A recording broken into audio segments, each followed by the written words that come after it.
let's wish the Blood Legion a long and prosperous life ahead. We did good today, AC family, and it seems all was well in the Antiverse today. At least that is what I thought. For when I looked into the Hacienda del Dorado that day, I was not prepared to see what I saw. Oh no! I can't believe this! They're back. This is not good. Please subscribe to my channel and hit the bell icon. Welcome to the AC family. Enjoy. I can't believe they're back! The Pharaoh ants swarmed the western grounds of the Hacienda del Dorado like a bloodthirsty army, sweeping the lands to take whatever they could eat, drink, steal, and kill. In case you guys haven't learned about Pharaoh ants yet, these ants are probably one of the most devastating ant invader species in the entire world. They've conquered nearly all nations of the globe, destroying native fauna, capable of joining forces with other Pharaoh ant colonies to form super colonies that span entire countries with thousands, if not millions, of queens, and have been known to even transmit diseases and sickness to humans. If you've been following the channel for a while, you know we've had wars against these ants in the past. 2 years ago, they annihilated one of our most beloved ant colonies, and we had to literally trap them to rid the Antiverse, our ant room, of their devastating work. If you haven't seen that video, be sure to watch our War vs. Pharaoh Ant episode from 2 years ago, after this video. But now 2 years later, they're back, and this time they've targeted the Hacienda del Dorado. But why? What is it they want here? Suddenly, a rustling in the shadows caught my eye. Little did I know, there was actually already an epic battle happening right in the thick of things. A large warrior was weaving her way through the swarm of ants, dealing her own damage as she plowed through the invaders. It was a fierce worker of the Jawbreakers, our trapjaw ant colony that had just recently acquired these lands. Now watch this. A panic among the Pharaoh ants breaks out as they learn of her lethal presence. The emergency pheromone has been released to let all Pharaoh ants in the area know that there is danger amongst them. The alarm message spreads quickly to the rest of the colony, and the ants clearly begin to enter hijinks. It was at this moment that I began to panic, as flashbacks of the Pharaoh ants' murder of our titans 2 years ago replayed in my mind. Were the Pharaoh ants here to kill and ransack the Jawbreakers? Was there going to be an ultimate ant war of the colonies? I hope not. The trapjaw ant delivered powerful blows at the ants that came within her mandible's reach. Now if you're thinking that her great size means definite victory against tiny ants like these Pharaoh ants, think again. In the microworld, the rules are completely different, and in many cases, being smaller is advantageous, especially when there are many of you. But either way, this trapjaw ant was not going to let these trespassers win, clearly unafraid to face the Pharaoh ants head on, leaving several immobile and painfully twitching their way to death on the ground. I knew those trapjaws were devastating weapons of destruction. In case you're new to the Jawbreakers, trapjaw ants possess one of the fastest moving appendages of any animal, with a jaw shutting force peaking at 300 times the body weight of the ant. Kind of like dropping 12 SUVs onto something if the trapjaw ant were human-sized. One blow from those jaws is enough to deal irreparable, lethal damage. The trapjaw ant began to circle the periphery and attempt to attack the colony from the sides. I bet she was trying to get them to retreat or keep them from advancing further into the territories by attacking their scouts. I watched as her jaws, bang, killed Pharaoh ants on the spot. Wow, she was definitely a warrior. I then held my breath as she began to plunge deep into the swarm. This was so dangerous a move for her, as she could have been subdued by the aggressive swarm. She slowly proceeded in, slashing her way forward with her jaws. Whoa! See that ant she sent flying? She was determined and fierce, seeking Pharaoh ants that dared come close, and killing them effectively with her jaws. As all of this ant bloodshed was happening, I noticed that the Pharaoh ants had made their decision. It looked like they had decided to retreat. It was not worth remaining in these lands. I tried to see where they were retreating to, and then spotted where they had broken in and entered the kingdom. Aha! Up there! The Pharaoh ants were heading out of the Hacienda del Dorado. A good sign, as it meant that they weren't nesting in here. But I knew I had to find where their main nest was, as I was certain it was somewhere in the ant room. More about that later. But back on ground level, I was mind blown that it only took this one trapjaw ant to send the entire swarm of Pharaoh ants retreating like hurt, yelping puppies. And many unlucky workers lay dead or twitching in pain on the ground, as she, bang, finished off any stragglers sticking around. I guess nobody messes with the jawbreakers. But AC family, check this out. I noticed something happening in this area. As the final retreating Pharaoh ants began to vacate the area, I suddenly noticed this. A herd of springtails, who we call the spring cleaners, were being rounded up in a group, like sheep. The Pharaoh ants were up to something, and suddenly, I realized the Pharaoh ants were actually catching the spring cleaners and taking them home. This was why the Pharaoh ants were invading the Hacienda del Dorado.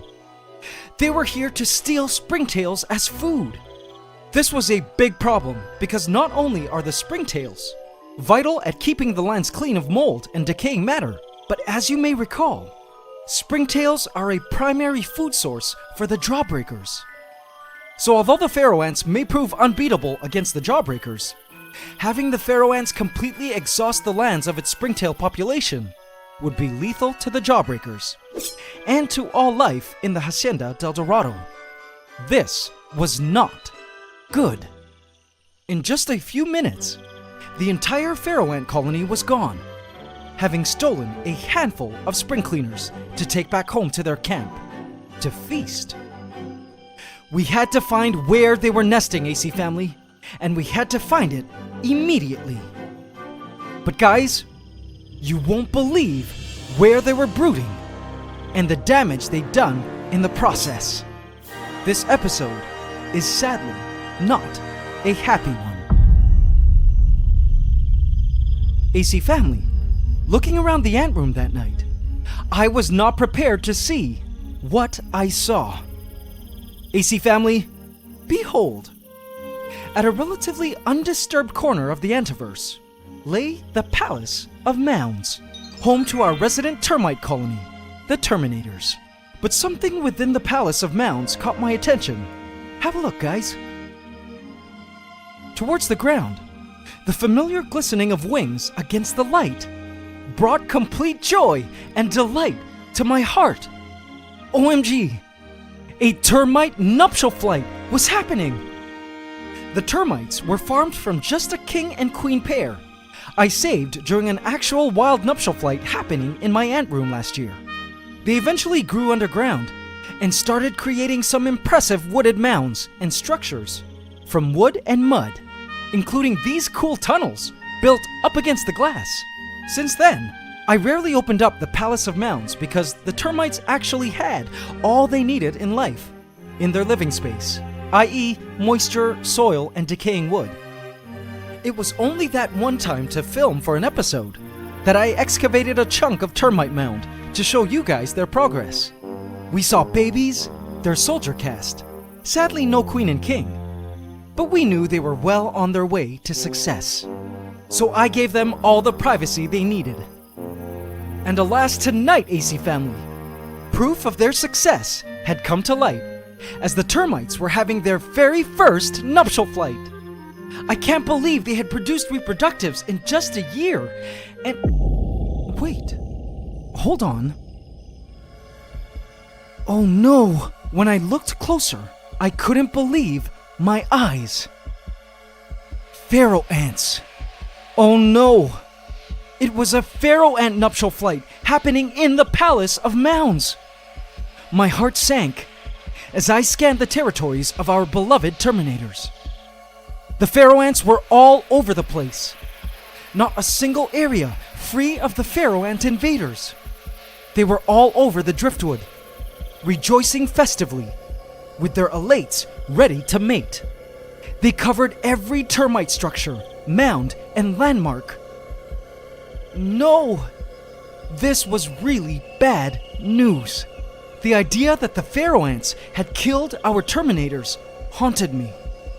I mean, could the Terminators have possibly retreated deeper into their subterranean tunnels to escape these Pharaoh ants? How did they even get into this tightly sealed terrarium? How long have they been brooding in here? The fact that there were so many and a ton of elates suggested to me that they had to have been living in here for a while. And because this was the least maintained territory in the Antiverse, I hadn't noticed that they had slipped in right under our noses to grow stronger in numbers and unleash their ultimate spawning event, which would seal the deal to conquering the entire ant room. Can you imagine hundreds of Pharaoh ant queens pregnant and nesting in the Antiverse? That would be disastrous. I followed their parade of elates up to the top of the terrarium. I had to see where they had managed to slip inside, and if they were still sending elates out of the terrarium somewhere. The parade took me to this little corner of the tank. There. Oh no! That's how they managed to enter. The Pharaoh ants were small enough to fit through the little space between the glass and the sliding track. They were also sending out the elates. Lucky for us, I noticed later that the only elates that were emerging were the males. I saw no queen elates on site. This to me said that this wasn't a full-out nuptial flight for these Pharaoh ants, but just a sort of practice run. Sometimes ants, for whatever reason, will have these practice or mock nuptial flights, where only males or only females will emerge. This was great news, because it meant that there had been no mating within our Antiverse yet. We managed to catch this super colony of Pharaoh ants right on time, in the beginning stages of a nuptial flight, but all after having used the Palace of Mounds as their temporary brooding camp. AC family, I'm afraid to say this, but we had no choice. The Palace of Mounds was going to leave the Antiverse tonight. But the burning question now was, what happened to the Terminators? And were they still even alive in there? After completely cleaning out the Palace of Mounds, it is with a heavy heart that I announce that I saw no Terminators anywhere. Only tons of Pharaoh ants, brood, and queen and male elates. I'm so sorry, AC family.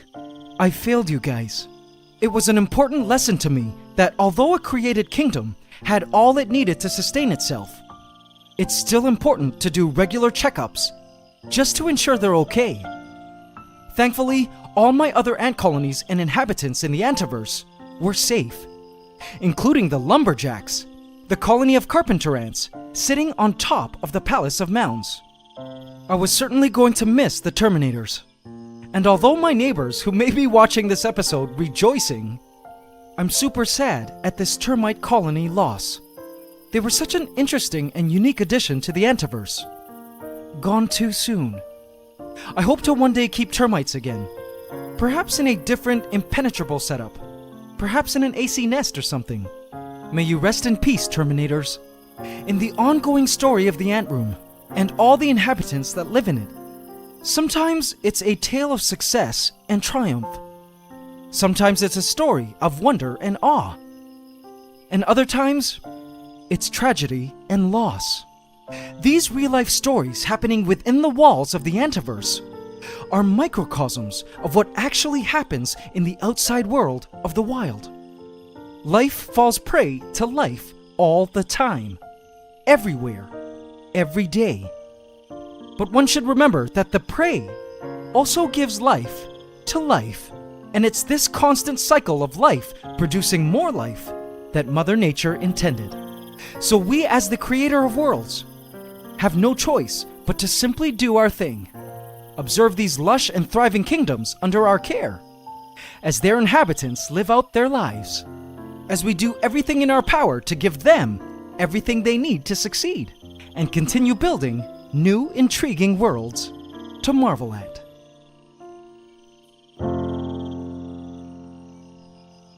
Which brings me, AC family, to this. Although we say goodbye to one colony in the Antiverse, there's something on the opposite side of the ant room that has been erected. Something I know for a fact you guys will be ultimately thrilled about. AC family, behold, the framework to what will be the future home to one of the greatest species of social insects I know, and our next kingdom construct, set to be our greatest of all time. PC family, did you enjoy today's episode? It's sad that we lost the Terminators to these nefarious Pharaoh ants, but they're gone now.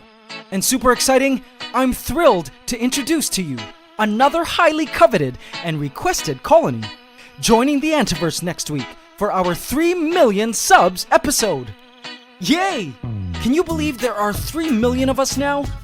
Huge occasion, so trust me, you guys will absolutely love these newcomers in next week's episode, as well as my epic plans for their new elaborate setup. So guys, smash that subscribe button and bell icon for notifications now, so you don't miss out on the coolest ant species I know that will be joining the Antiverse. And don't forget to hit the like button every single time, including now. It would really help a lot. Speaking of ants, it's officially nuptial flight season in the Northern Hemisphere, and a lot of you are catching queen ants now. And in case you didn't know, we've got all the top of the line ant keeping gear for you ant keepers at all levels, from beginner to advanced, as well as a ton of new and exciting products for the ant keeping community, not available anywhere else. So head on over to antscanada.com and browse our shop. We ship worldwide and offer full email support if you need us. We also have ant colonies with a queen available in most regions. So go check us out and pick up your ant farm kit and ant gear today. If you're new to the channel and want to catch up on all your Ants Canada lore, feel free to binge watch this complete storyline playlist here, which traces the origins of all the ant colonies of the ant room, so you can follow their stories and better appreciate how these ant kingdoms came to be and why we love them so much. AC Inner Colony, I have left a hidden cookie for you here if you'd like to see a hidden spoiler of the new kingdom we are building in next week's episode. Trust me, you guys will love it, or at least I hope you will. And now it's time for the AC question of the week. Last week we asked, what was mentioned in this video that both Dracula ants and Trapjaw ants can't do? There were several correct answers, but congratulations to Andrew YouTube Red, who correctly answered, they can't climb smooth surfaces like glass very well. Congratulations, Andrew, you just won a free ebook handbook from our shop. In this week's AC question of the week, we ask, why are Pharaoh ants considered one of the worst ant invaders in the world? Leave your answer in the comment section and you could also win a free ebook handbook from our shop. Hope you can subscribe to the channel as we upload every Saturday at 8 AM Eastern Standard Time. Please remember to like, comment, share, and subscribe if you enjoyed this video to help us keep making more. It's Ant Love forever.